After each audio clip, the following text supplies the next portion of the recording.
बिस्मिल्लाहिर्रहमानिर्रहीम। नाजरीन, मैं हूं मोहम्मद रफ़ीक मुग़ल और आप मेरा डिजिटल चैनल देख रहे हैं जिसमें आपका खैर मकदम। आज हमारे साथ यहाँ से लंदन के अंदर मशरक़ी लंदन में मौजूद हैं साबिक़ वज़ीर-ए-आज़म आज़ाद कश्मीर राजा फ़ारूक हैदर ख़ान। आज हम इनके साथ कश्मीर के मामलात के ऊपर भी बात करेंगे और आज़ाद कश्मीर के अंदर जो आज़ाद कश्मीर के लोगों के मसाइल हैं, मामलात हैं, हुकूमत के मसाइल हैं, हुकूमत के मामलात हैं, उसके ऊपर भी बात करेंगे। सबसे पहले राय साहब, आपका बहुत बहुत शुक्रिया, आपने हमें टाइम दिया। बुनियादी तौर पर आपसे जो पहला क्वेश्चन करूँगा मैं वो यही है कि इस वक्त आज़ाद कश्मीर के अंदर सदाए बाज़गश्त गूंज रही है अदम एतमाद के हवाले से। बहुत सारे लोग ये कहते हैं कि शायद मौजूदा जो हुकूमत है PTI की, उसके ख़िलाफ़ अदम एतमाद की तहरीक आएगी। इसके ऊपर आप क्या कहेंगे? शुक्रिया जी आपका। देखिए, हमारी ये टोटल स्ट्रेंथ है असेंबली की 53, अदर दैन PTI 22 मेंबर्स हैं। उस 22 मेंबर में 2 जो है ना वो हुकूमत से मुराद हासिल कर रहे हैं, रह गए 20। ये मूव चलती रहती हैं इसकी अपना नो कॉन्फिडेंस की। कुछ ऐसे लोग हैं उधर बैठे हैं हुकूमत में, इजी लोड है उनको, मैं कहता हूँ ठीक है जी, उनको लोड कर दिया जाता है तो फिर ठीक हो जाते हैं वो। तो अब यह है कि ये तनवीर इलियास साहब पर मुनसर है कि वो हुकूमत करना चाहते नहीं करना चाहते, लेकिन जो गवर्नेंस का तरीका मौजूदा जो PTI की हुकूमत का है ये बिल्कुल नहीं चल सकता। ये हैं कुछ ऐसे वज़ीर जो सबसे पहले भागेंगे, वो इसमें यदतूला रखते हैं, इधर से उधर जाना, इधर से उधर जाना। उनको मैं कहता रहता हूँ जहाँ में अहले ईमान सूरत खुर्शीद जीते, इधर डूबे उधर निकले, उधर डूबे इधर निकले, तो है ऐसे। अब यह है कि 27 आदमी होने चाहिए जिनसे जो है ना ये आदमी हो सकता है। पीपल्स पार्टी के 12 हैं, हमारे 7 हैं और इसके हसन इब्राहिम साहब हैं इसके JKPP के। बड़ी पार्टी पीपल्स पार्टी है। पीपल्स पार्टी का भी प्रॉब्लम है, उनके अंदर भी जी कौन होगा उस तरह की मुझे कोई सूरत नज़र नहीं आती। अच्छा, अपोजिशन जो होती है वॉच डॉग होती है हुकूमत के ऊपर, इसकी भी वो सरगर्मियाँ नहीं है। मैं कहूँ जी मैंने बड़ा तलवार मारी, मैंने भी कुछ भी नहीं किया। अल्लाह तलकी है आज़ाद कश्मीर के अंदर, मतलब है कि कोई स्टफ़ नहीं है उधर असम्बली के अंदर, यानी क्या बात करे क्या न करे आदमी बात करे। अब ज़्यादा इजलास जो अपोजिशन ने रिक्वेजिशन करके बुलाए हुए, ये जो 1.5 साल हो गया है, पौने 2 साल, इसमें अपोजिशन के रिक्वेजिशन के तहत जो बुलाए गए इजलास में उनकी तादाद ज़्यादा है और हुकूमत की तादाद में 1 या 2 3 कितनी कानून साजी की है इन्होंने। अभी हुकूमत एक बिल लाना चाहती है, ये इसका जो है ये अपना जो हमारा इनलैंड रेवेन्यू है, तो उस पर वो इख्तियार हुकूमत को देना चाहते हैं। ये हुकूमत को मिल ही नहीं सकता है। हमने यही किया था, मैंने जब वज़ीर आज़म था मुझ पर भी बड़ा जोर था। मैं कहा जी इंडिपेंडेंट इदारा है, ये मिनिस्टर के मातहत नहीं हो सकता। तो फिर वो गवर्नमेंट का इदारा हो गया, तो फिर उसको बनाने की ज़रूरत क्या आपको? ये इंडिपेंडेंट रन करे, मतलब है इसमें ये हुकूमत का ऐसे कोई अमल दखल नहीं होना चाहिए। लेकिन अभी ये भी उधर चक्कर लगा हुआ है। इस तरह के बहुत सारे वहाँ पर जो है ना, फिर वो जो ये पार्टी जो है ना ये बनी है इलेक्शन से कोई 3-4 महीने पहले, कहीं की ईंट कहीं का रोड़ा, बानमती ने कुंभा जोड़ा। तनवीर इलियास साहब नवारद है सियासत के अंदर, अच्छे आदमी होंगे, मुझे उनसे कोई ज़ाती इख्तलाफ तो नहीं है। ये मुल्की मामलात होते हैं जिसमें आदमी इख्तलाफ करता है। उनका ना तजर्बा है ना वो ओन करते हैं, मतलब है कि मतलब चंद महीने पहले एक पार्टी बनी हो उसके आप हवाले कर दे हुकूमत को। जिस तरह इमरान खान साहब ने कहा था मैंने 200 एक्सपर्ट रखे हुए, तो 2 भी नहीं निकले उसमें। तो वो ये मैं आपसे अर्ज़ करना चाहता हूँ कि उनके बस पे नहीं है ये। मुझे दिखाई देता, बयान तो देते रहते हैं वो, मैं ये कर दूंगा वो कर दूंगा, लेकिन करें कुछ उस बात पर। तो अब यह है कि वो उनके अंदर ना तालमेल है ना कोहिजन है काबीना के अंदर। अब हर एक का अपना अपना एजेंडा है, कोई वज़ीर का अपना एजेंडा, दूसरे का अपना एजेंडा है, तो उससे जो है ना वो निज़ाम हमारा जो है ना वो मुतासर हो गया हुआ है। तो ये है मसला। राय साहब, इस वक्त जो आज़ाद कश्मीर कानून साज असम्बली का इजलास है वो गुज़िश्ता तकरीबन कोई 3.5-4 माह से तसलसल के साथ चल रहा है। उनके TADA चल रहे हैं, बाकी मामलात चल रहे हैं। इसके ऊपर रोशनी डालिएगा कि इतना तवील इजलास क्या आपने कभी पहले देखा है? इनको कोई गैरत दिलाने के किया हुआ है। अब बात यह है मैं खुद, मतलब मैं यहाँ बैठा हूँ, मैं तो खैर नहीं ले पाऊँगा वो उसका DA या उसका जो होता है ये TA बैठ होता है, जो कुछ लोग उधर बैठे हुए हैं। तो ये नामुनासिब बात है कि इतना जो है ना ये लंबा नहीं चलना चाहिए कि ये जो है वो हमने तो बुलाया था आगे प्रोरोग, उसको स्पीकर ने करना होता है, हमने नहीं करना होता प्रोरोग, स्पीकर ने करना होता कानून के तहत, असम्बली के कवायद के तहत। जो इजलास अपोजिशन करे उसको प्रोरोग करता है स्पीकर, उसको हुकूमत नहीं कर सकती। हुकूमत के बुलाए इजलास को हुकूमत करती है, वो स्पीकर पढ़ कर ऐलान सुनाता है। तो ये नामनासिब बात है, माली मुश्किलात हैं, यानी पूरे मुल्क के अंदर, तो इतना लंबा जो है ना इसको चलना नहीं चाहिए। मैं इत्तेफाक करता हूँ आप इस बात। एक तरफ रियासत के ख़जाने की सूरत हाल है कि आज़ाद कश्मीर के तरक्याती काम जो हैं वो रुके हुए हैं, दूसरी तरफ जो है वो गाड़ियों के लिए बेतहाशा पैसे वो दिए जा रहे हैं। अरबों रुपए की गाड़ियाँ जो हैं वो गाड़ियाँ ख़रीदी जा रही हैं जो इससे पहले वज़रा के पास नहीं होती थी, हाई क्लास गाड़ियाँ हैं। तो इस पर आप क्या कहेंगे? मेरा ख्याल है हाई क्लास तो नहीं है, मैं मतलब है वो 1500 सीसी है वो कार है, उसकी होंडा की है। प्राइसेस वैसे बढ़ गई हैं, बड़ी गाड़ियाँ तो कोई नहीं है। 4000 सीसी किसी मिनिस्टर के पास नहीं, पुरानी किसी के पास हो, 10 साल पुरानी है, 15 साल पुरानी। बात ये देखिए, हमारे यहाँ एयरपोर्ट है नहीं है, ट्रांसपोर्ट की ज़रूरत पड़ती है। आपने एसटीओ को कोई ना कोई ट्रांसपोर्ट देनी, एक्शन को देनी है, डिस्ट्रिक्ट एजुकेशन अफसर को देनी है इनको। बात यह कि सेक्रेटेरिएट में ज़रूरत नहीं है इसकी, और इसको अपने एसओ के लिए तो कोई गाड़ी नहीं चाहिए, डिप्टी सेक्रेटरी के लिए तो कोई नहीं चाहिए, एडिशनल सेक्रेटरी के लिए तो कोई नहीं, वो सेक्रेटरी को मिलती है ये गाड़ी। तो उसमें जो है ना वो मसाइल है। अभी जो वज़रा के पास पुरानी गाड़ियाँ थी वो भी वापस नहीं की। इस वक्त हमारी जो इतलात हैं 5-5 गाड़ियाँ जो हैं वो वज़रा के पास हैं, 3-3 गाड़ियाँ जो हैं वो सेक्रेटरीज़ के पास हैं। उनका फिर टीए डीए बाकी मामलात, ये रियासत के ख़जाने पे तो बड़ा बोझ है। ऐसा है कि मैं बाज़ लोगों को जानता हूँ, वज़रा को भी, अपनी काबीना में भी, उससे पहले भी, वो खुश होते हैं उनके दफ्तर के बाहर जो है ना घर के अंदर ये कुछ गाड़ियाँ खड़ी हों। बाज़ लोगों को ये होता है कि मेरी टेबल पर फाइलें हों। जिसकी टेबल पर फाइलें हो ना ज़्यादा पड़ी, वो नालायक होता है, वो कामचोर होता है वो। तो बात यह है कि ये बीमारी एक है ये। अब बात यह है कि ये है ये बीमारी कि वो गाड़ियाँ जो है वो खड़ी कर देते हैं। इस्तेमाल तो सारे नहीं करते। मिनिस्टर को हैं 2 गाड़ियाँ उसके तक जो असम्बली का प्रिविलेज है उसके अंदर।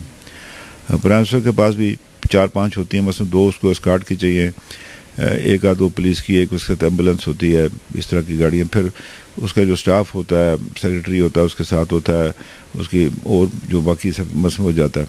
असल बात यह है कि वज़ीर आज़म को और सदर को मुज़फ़्फ़राबाद बैठना चाहिए। इस्लामाबाद उनका कोई काम नहीं है। क्या मतलब है इस्लामाबाद में बैठे हुए हैं वो? अब वहाँ जब आप कैबिनेट की मीटिंग बुलाएंगे, उसमें सेक्रेटरीज आएंगे, मुज़फ़्फ़राबाद से उनका डीए बनेगा, उनका टीए बनेगा, मिनिस्टर का बनेगा, तो मुज़फ़्फ़राबाद बैठे। फिर यह है कि कुछ बचत करने की ज़रूरत है कि अब फ्यूल बहुत महंगा हो गया हुआ है कि जब वज़रा जुमे के दिन घर चले जाते हैं और सोमवार को वापस आते हैं, ये बंद होना चाहिए। 14 दिन में सिर्फ एक बार मिनिस्टर जा सकता है, 2 दिन के लिए बस, अपनी कंस्टिट्यूंसी में जाता है, दूसरा तीसरा वो जा सकता है। ये इससे अगर बंद करें, टेलीफोन के अखराजात को कम करें, ठीक है जी, ये इस पर खासे अखराजात होते हैं। ये ठीक है, इसमें कोई अरबों रुपये की नहीं होती बचत, लेकिन यह है कि एक जेस्चर होता है कि हुकूमत जो है वो किफ़ायत शारी से जो है काम ले रही है। तो इस तरह की कुछ बातें करने की ज़रूरत है जिसमें अब अभी मज़ीद जो है ना वो जो आज़ाद कश्मीर में ओवर स्टाफिंग है। अगर आप हमारा वो पॉपुलेशन का रेशो निकाल लें तो आज़ाद कश्मीर में जो है ना मेरा ख्याल दुनिया में सबसे ज़्यादा सरकारी मुलाज़िम आज़ाद कश्मीर में। अब उसमें यह है कि उसमें देखभाल करनी चाहिए, ज़रूरी नहीं है आजकल इसको। तो जो हमने 13th अमेंडमेंट में जो फ़ायदे हासिल किए थे, या जब मालियाती खुद मुख्तारी हासिल की थी, अपना शेयर 2.27 से 3.64 बनाया था, उसको ज़ाया न करें।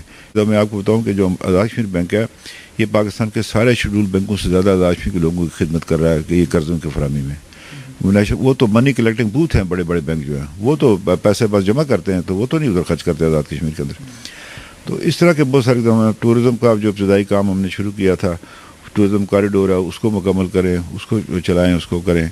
और उसके बाद ये है कि अपना कोई ये जो थी अपना वो जो बनने थे सी पैक के तहत जो जोन बनने थे, जो मीरपुर का था, उस पर फौरी तौर पर जो वो काम शुरू करना चाहिए। देखिए बड़ा करीब है, साथ जीटी रोड है, उसके साथ रेलवे लाइन है, अप कंट्री आपने जाना है, डाउन कंट्री आपने जाना है, आपके साथ ही जो है ना वो सनती शहर हैं, जेलम है, गुजरात है, उसके बाद वज़ीराबाद है, फैसलाबाद अपना ये गुजरांवाला आपके पास है। तो एक बड़ा ज़बरदस्त उधर जो है ना वो हो सकता है, वो काम हो सकता है। हाइडल के अपने मनसूबे पूरे करें, इसको जो है ना वो ताकि सस्ती बिजली पैदा हो सके, जंगलात की तबाही में कमी आ सके। जहाँ बहुत ऊंचे इलाके नीलम वैली या लीपा या वैली है, वहाँ जो बिजली है वो जो जिससे बिजली बनती है उसी पर बेचें ताकि हम जो है ना एनवायरनमेंट को बचा सके।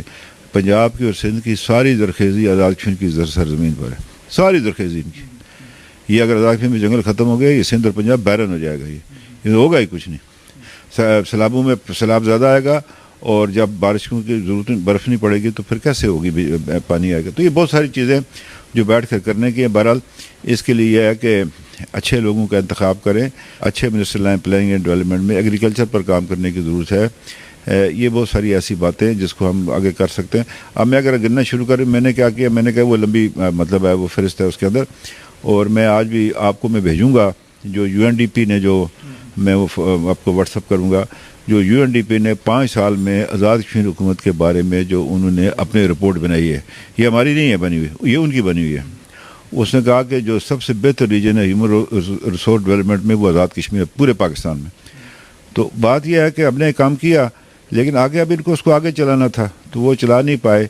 तो ये अपनी रसाकशी में एक वज़ीर आज़म गया, दूसरा आया, अब इसको भी उतारना है, फिर तीसरा आएगा, ये चौथा पाँचवा आएगा, ये रुक नहीं सकेगा आज़ाद कश्मीर के अंदर जो इलेक्शन। आपके कहने का ये मतलब है कि अगर आज़ाद कश्मीर के अंदर तब्दीली आती है वजारत उज़्मा की, तो वो विद इन पार्टी आएगी, इन हाउस तब्दीली करेंगे, ये क्या सीन होगा वो? अब देखें ना, ये जो हमारी तरफ से जो कोई इंटरेस्टेड लोग हैं, ये उनको पता होगा कि जी अब बात यह है ना कि फ़र्ज़ कीजिए जो वहाँ पर बैठे हुए हैं वो अपनी पार्टी के अंदर कोई मिनिस्टर है, हमारे पास आकर भी मिनिस्ट्री बनेगा ना, वो क्यों छोड़ेगा अपनी पार्टी? फिर ये अजीब सी बात है ये।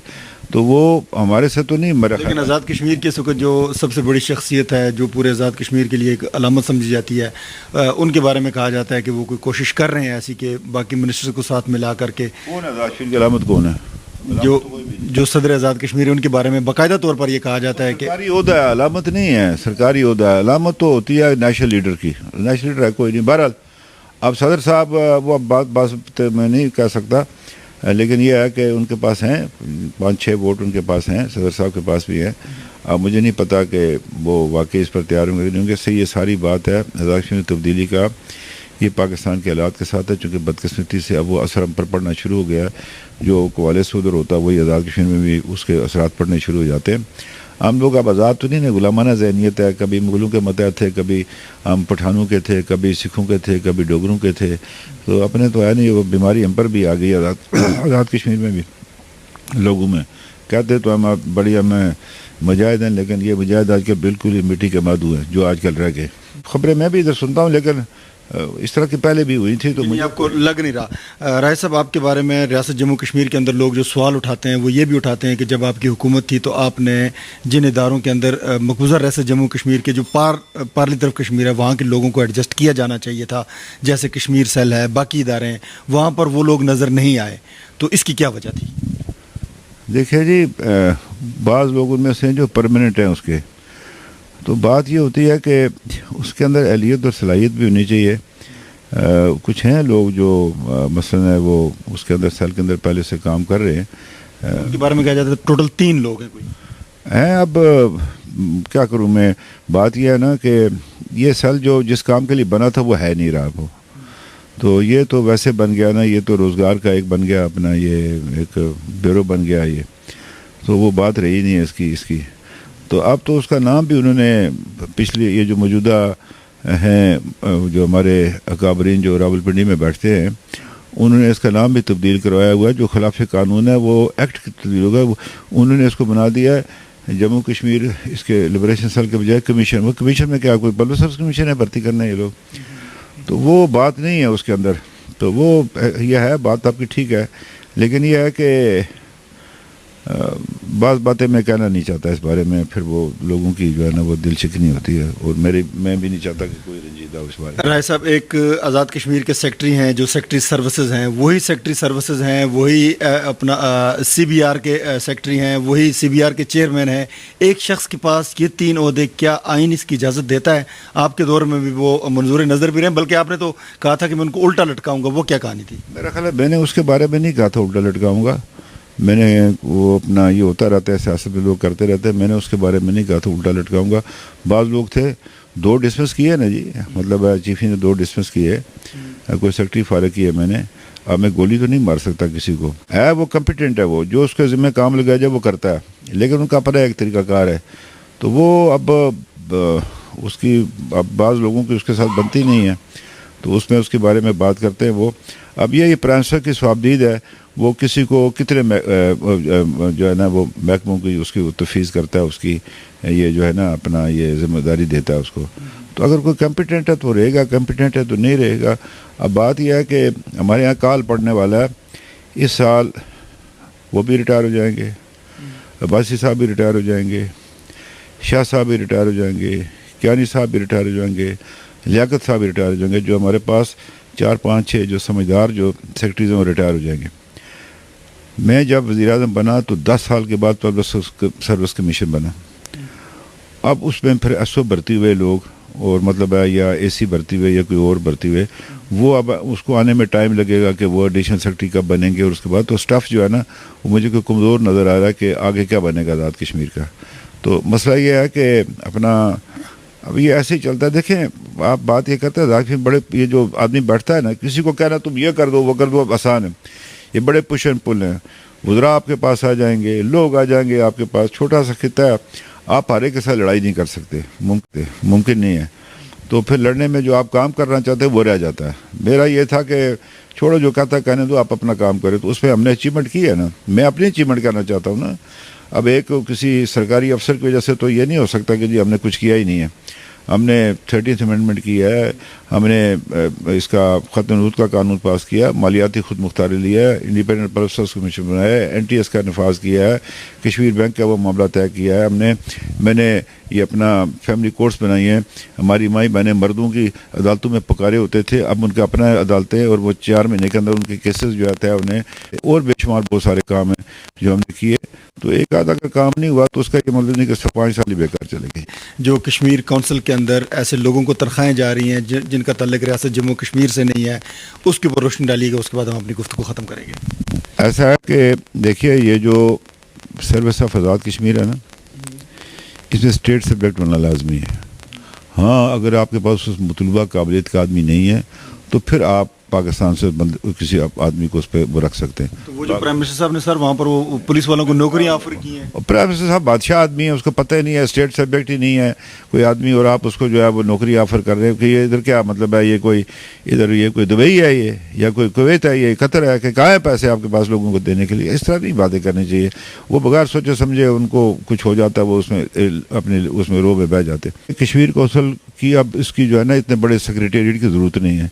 फैसला यही हुआ था हमारे साथ कि जो नॉन स्टेट से बैठे वो वापस अपने महकमों में चले जाएंगे, और इसकी छांटी भी होगी इसकी कश्मीर कौंसिल की। अब ना उसके पास मालियाती इख्तियार है, ना उसके पास आईनी इख्तियार है, ना उसके पास इंतजामी इख्तियार है। एक सफ़ेद हाथी है, तो इसको गोली मारनी चाहिए हाथी को, ताकि ख़त्म हो जाए और ये मामला जो है आज़ाद कश्मीर में सीधा हो। हम खामखा तनख्वाह देते, काम है नहीं उनका कुछ भी। तो ये अब इस हुकूमत ने करना था काम। इनके अपना वज़ीर-ए-आज़म था ना पाकिस्तान का। मैंने तो अपने मियाँ साहब से या शाहिद साहब से ये काम करवाया। अब इनका अपनी जिम्मेदारी थी कि ये करते, ये लगे एक बनता है, दूसरा आता है, तीसरा जाता है। जो MLA बनता है वो कहता है मैंने वज़ीर बनना है, वज़ीर कहता है मैंने वज़ीर-ए-आज़म बनना है। तो जो पीछे रह के वो कहते हैं इसको उतारो तो मुझे बनाओ।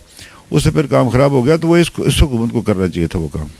राय साहब, आज़ाद कश्मीर के बाज़ वज़रा ऐसे हैं जिनकी सरकारी ज़मीनों पर कब्ज़े हैं, उनके ऊपर अगर किसी ने काम किया है, मिसाल के तौर पर मैं बिनिश जिराल की डायरेक्ट बात करूंगा, वो बेचारी अताब का शिकार होगी। इस वक्त वो एक ऐसी खातून, यानी कि आज़ाद कश्मीर की ब्यूरोक्रेसी में ख़वातीन का फिर इसमें क्या किरदार बाकी रह जाएगा? ऐसे है कि मैंने मुजफ्फराबाद में जो कमिश्नर खातून लगाई थी ना, पहला काम आते उन्होंने ख़त्म किया, उसको हटाया उसको। तो अभी है एक सेक्रेटरी खातून है, मेरे वक्त में तो 3 थी। ये अभी पास जो मेरे पास डाटा है वो मैं आपको दूंगा, जिसमें मैनेजेरियल जो असामियाँ थी उसमें कितनी ज़्यादा ख़वातीन को हमने लगाया, वो फ़र्क है इन व में। अब बात यह है कि ये अपना वो जो आपने नाम लिया है तो वो है ऐसे इश्यूज़ है ना। अब वो आजकल वो मेरे ख्याल हेल्थ डिपार्टमेंट में गालबन डिप्टी सेक्रेटरी लगी है। मैं गया था एक दिन उधर हेल्थ डिपार्टमेंट में, सेक्रेटेरिएट में, तो मुझे मिली भी थी, अच्छी लड़की है वो। तो आप उसको अपनी अजीज़ा भी कहते रहे। जी हाँ। तो ऐसा है ना, बात यह है ये फिर बर्दाश्त करना पड़ता है इस माशरे के अंदर, इसमें भागना नहीं होता। वो मुझे खुशी है कि वो अपना वो एक स्ट्रांग हेडेड वुमन है, और वो मतलब है कि उसने मतलब है इसमें कोई घबराई नहीं है। तो वो अपना काम अल्लाह करेगा, कल उसको इसका फल भी मिलेगा, कोई ऐसी बात नहीं है जी। हमारे साथ राजा फारूक हैदर खान जो कि साबिक वज़ीर आज़म हैं आज़ाद रियासत जम्मू एंड कश्मीर के, जो 84,471 मुरबा मील पर मुश्तमिल है, यानी कि पूरी रियासत जम्मू कश्मीर की वज़ारत उज़्मा का कलमदान इनके पास था। लेकिन इन्होंने ऐसी बातें ज़रूर की हैं कि जो इस वक्त वज़ारत उज़्मा की नशिस्त पर मुतमक्कन शख्सियत हैं उनके लिए, ताकि आने वाले वक्त में बेहतर तरीके से कारकर्दगी दिखाने के मौके उनको नज़र आ सकें। नाज़रीन, इसके साथ ही अपने मेज़बान मोहम्मद रफ़ीक मुग़ल को दीजिए इजाज़त। इस गुफ्तगू से क्या नतीजा आपने अख़ज़ किया, हमें अपनी राय से ज़रूर आगाह कीजिएगा। अल्लाह ने के